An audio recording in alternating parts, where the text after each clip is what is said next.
It was more than 3 decades ago when Steven Spielberg brought to life the sprawling world of Jurassic Park, or Jurassic World as it is now referred as, crafted by Michael Crichton. Welcome to Stats In. If you're just joining us, please subscribe and don't forget to turn on notifications bell for more video.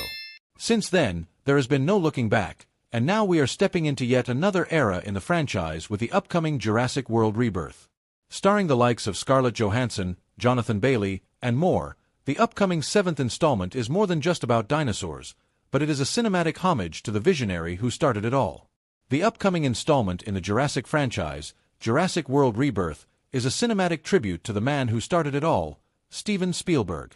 Now, as the franchise is about to receive a new lease of life with its 7th installment, the upcoming Jurassic World Rebirth, an exclusive behind-the-scenes preview was just released on the social media accounts of Jurassic World. 4 years since its debut, the Jurassic World franchise has continued to deliver. Whether it was Sam Neill or Jeff Goldblum in the OG series or Chris Pratt and Bryce Dallas Howard, the franchise has always remained iconic with its unusual storylines and a thirst for adventure. Meanwhile, Bridgerton-famed Jonathan Bailey remarked that the film is anyone who loves the original Jurassic films. Aiming to blend heart, spectacle, and science fiction in a way that redefined what a dinosaur movie can be, we can hardly wait to see the world of Jurassic World redefined. Containing commentary from the cast and crew of the film, the preview had Scarlett Johansson stating that they went back to basics for this film. Meanwhile, the director, Gareth Edwards, stated that when he first read the script, it was like a love letter to the legend who brought it to life, Steven Spielberg. Stating that it will have a bit of everything from humor to fun, Edwards revealed that the film will also have a lot of very scary, very intense moments. Moreover, as was previously revealed, the upcoming film will have several breeds of dinosaurs that fans have never seen before. Delving into the origins of the film, the 109-second preview also features snippets from the said scene, which unfortunately wasn't present in the OG film. Screenwriter David Koepp revealed how Steven Spielberg had himself approached him about the film, and the raft sequence was one of the first things they thought of. For fans of Michael Crichton's original Jurassic Park novel, there's one scene that's lingered in imagination but has never made it to the big screen, until now.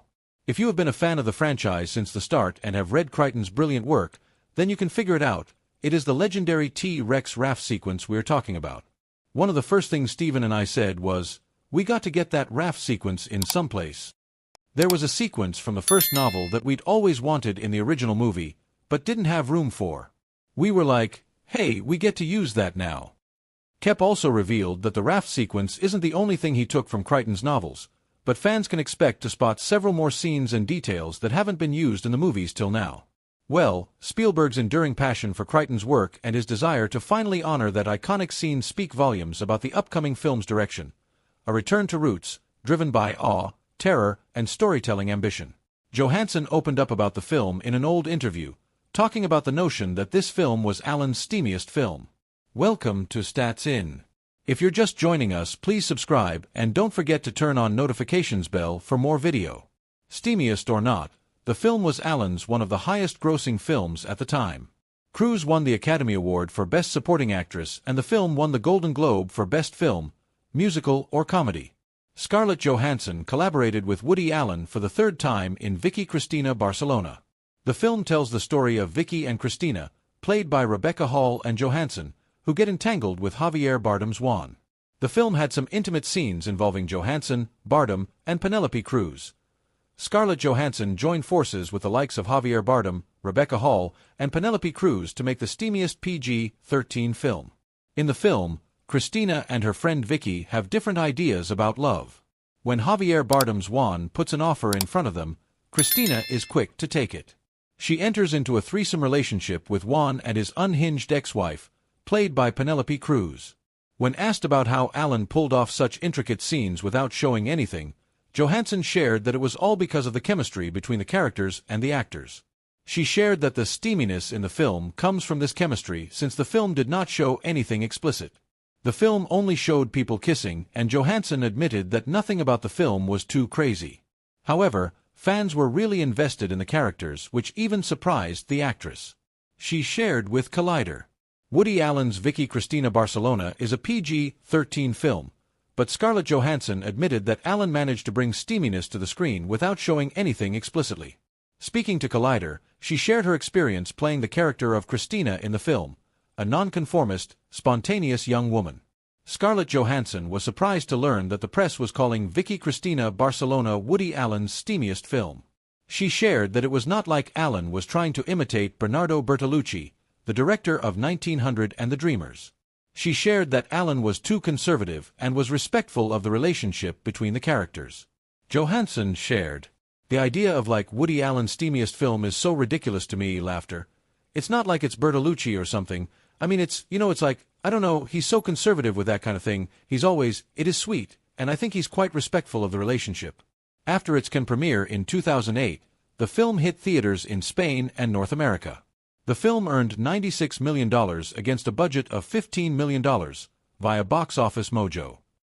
I think there's a lot of chemistry between the characters and all of us as actors, and that's where the steaminess comes from, because it's not really explicit. I mean, people kissing, and you even said by the rating, I mean, nothing is like crazy about it, but because there's such a chemistry between the characters and you're really invested in them, and it's such a turn, it's like, whoa, wait a minute, like I thought that this wasn't going to work out, but it's seemingly, and even my character's kind of surprised by it herself. It's sort of, while Johansson has acted in some explicit scenes in her career, it appears that her scene in Vicky Cristina Barcelona was her most romantically steamy scene.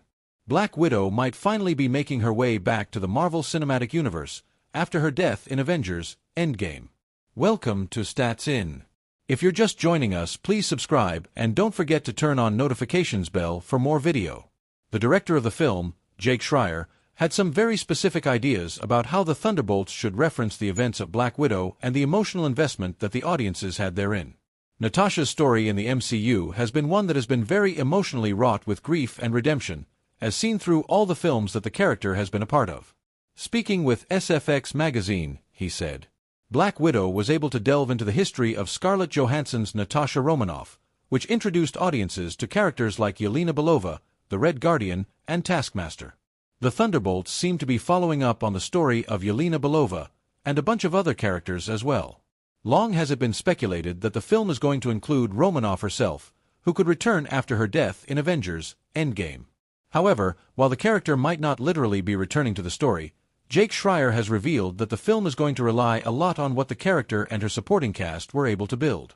Black Widow is a character that has loomed large over Yelena Belova's story, and she might be an important character in the MCU going forward, given that it is implied that she could have a part to play when it comes to the new team of Avengers that is to be assembled.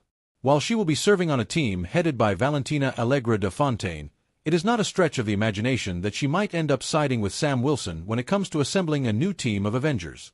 And there's resonance to that, so I think it's important to everyone to preserve that legacy of something that emotionally meant so much to people, and make sure that we refer to that in the right way, and we protect it and make sure that it means something. Yelena Belova has been an important character in the MCU for quite some time. Ever since her introduction in Black Widow, not only has she been a fan favorite, but her story arc has been the only one that has actually had a trajectory across multiple projects. Her showing up in Hawkeye gave the post-Endgame phases of the MCU some much-needed cohesion. Going forward, it is possible that Florence Pugh's Yelena Belova will be receiving a lot more screen time in the Marvel Cinematic Universe.